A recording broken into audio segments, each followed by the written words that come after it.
हाल ही में मैंने एक आईपीओ में अराउंड 15,000 रुपीज़ इन्वेस्ट किए थे and on the listing day itself मेरा रिटर्न था ऑलमोस्ट 70%। नाउ दो इट साउंड्स एक्साइटिंग, ये कोई जुगाड़ या स्कीम नहीं है। In fact this is how IPO returns can sometimes work. आप भी क्यूरियस है आईपीओ के बारे में? अगर और जानना चाहते हैं कि आईपीओ क्या होते हैं, कैसे समझे जाते हैं और कैसे आप इनमें इन्वेस्ट कर सकते हैं, then this is the video for you. Hi, मैं हूं Aman and you are watching the IPO show by Bajaj Financial securities.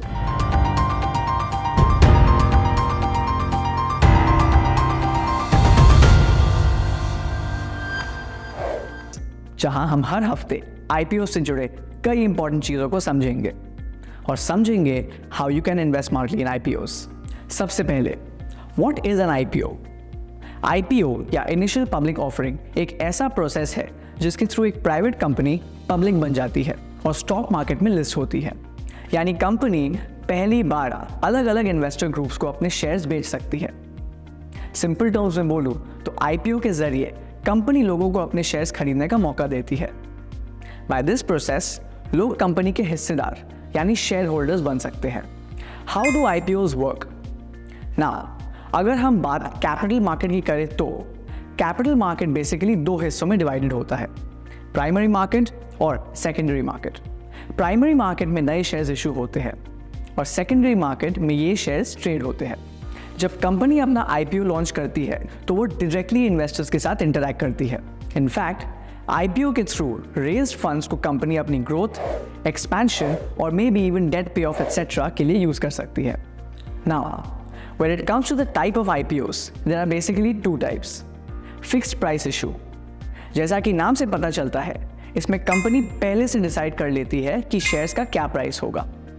Investors को ये प्राइस पहले ही बता दिया जाता है और वो डिसाइड करते हैं कि उनको इन्वेस्ट करना है या नहीं। बुक बिल्डिंग इशू, अब ये थोड़ा अलग है। इसमें कंपनी एक रेंज डिसाइड करती है, जैसे कि ₹100 से ₹120। अब आप सोच रहे होंगे कि ये रेंज क्यों? क्योंकि इस तरह से इन्वेस्टर्स डिसाइड करते हैं कि वो इस रेंज में किस प्राइस पे शेयर्स बाय करना पसंद करेंगे। Depending on demand final price fix किया जाता है। सो आप जब नेक्स्ट टाइम आईपीओ में इन्वेस्ट कर रहे हैं, ये बात याद रखना कि कौन सा टाइप का आईपीओ है और फिर उस हिसाब से अपना डिसीजन लेना। और हाँ, ऑलवेज बी इन्फॉर्म्ड, क्योंकि सही जानकारी से ही सही डिसीजन आता है। अब अगर आप सोच रहे होंगे कि आखिर how does a company launch their IPO, then उसमें कुछ इंपॉर्टेंट स्टेप्स होते हैं। Initial preparations and consultations. पहले company investment banks legal advisors के साथ मिलकर आईपीओ की फीजिबिलिटी को असेस करती है। ये एक्सपर्ट्स कंपनी के मार्केट वैल्यू और पोटेंशियल इशू साइज डिसाइड करने में मदद करते हैं। Draft red herring prospectus. अगला इंपॉर्टेंट स्टेप है सेबी के साथ DRHP फाइल करना। इस डॉक्यूमेंट में बिजनेस ऑपरेशन से लेकर फाइनेंशियल मेट्रिक्स एंड रिस्क तक सब कुछ होता है। DRHP एक सॉर्ट ऑफ एडवांस्ड ब्लूप्रिंट होता है कंपनी के फ्यूचर प्लान्स का। Regulatory approvals. DRHP फाइल करने के बाद कंपनी सेबी के अप्रूवल का वेट करती है। In case there are some suggestions और कमेंट्स, तो उनको इनकॉर्पोरेट करने और फाइनली अप्रूवल मिलने पर कंपनी RHP फाइनलाइज करती है, which is a more refined version of DRHP, Red Herring Prospectus and Issue Size। RHP में फाइनलाइज डिटेल्स आते हैं और इसमें यूजुअली इशू साइज भी डिस्क्लोज होता है। इशू साइज डिसाइड करना is influenced by multiple factors like company valuation, expansion needs और current market conditions. Book building and price band. इस स्टेज पे कंपनी और अंडरराइटर्स मिलके एक प्राइस बैंड डिसाइड करते हैं। इन्वेस्टर्स इस प्राइस रेंज में बिड्स प्लेस करते हैं और इस प्रोसेस को हम बुक बिल्डिंग कहते हैं। IPO launch and listing. Book building के बाद आईपीओ लॉन्च होता है। सब्सक्रिप्शन पीरियड के बाद शेयर्स एलोकेट होते हैं और फाइनली कंपनी स्टॉक एक्सचेंज पे लिस्ट होती है। अब मार्केट में आईपीओ तो लॉन्च हो गया, but who can buy an IPO? Market में डिफरेंट कैटेगरीज होती है as per which investments can be made in an IPO. पहली कैटेगरी होती है retail individual investors and employees. इसमें आपके और मेरे जैसे लोग शामिल होते हैं जो कि मिनिमम अमाउंट डाल के आईपीओ में इन्वेस्ट कर सकते हैं। नेक्स्ट होते हैं क्वालिफाइड इंस्टीट्यूशनल बायर्स। इसमें mainly mutual funds, domestic financial institutions like banks, insurance companies, दूसरे फाइनेंशियल इंस्टीट्यूशंस और फॉरेन इंटरनेशनल इन्वेस्टर्स होते हैं। थर्ड कैटेगरी है एंकर इन्वेस्टर्स। ये क्वालिफाइड इंस्टीट्यूशनल इन्वेस्टर्स ही है who can invest a minimum of 10 crores, but इनको एक फिक्स्ड प्राइस पर शेयर खरीदना होता है। और फिर लास्टली आते हैं हाई नेटवर्थ इंडिविजुअल्स या नॉन इंस्टीट्यूशनल इन्वेस्टर्स।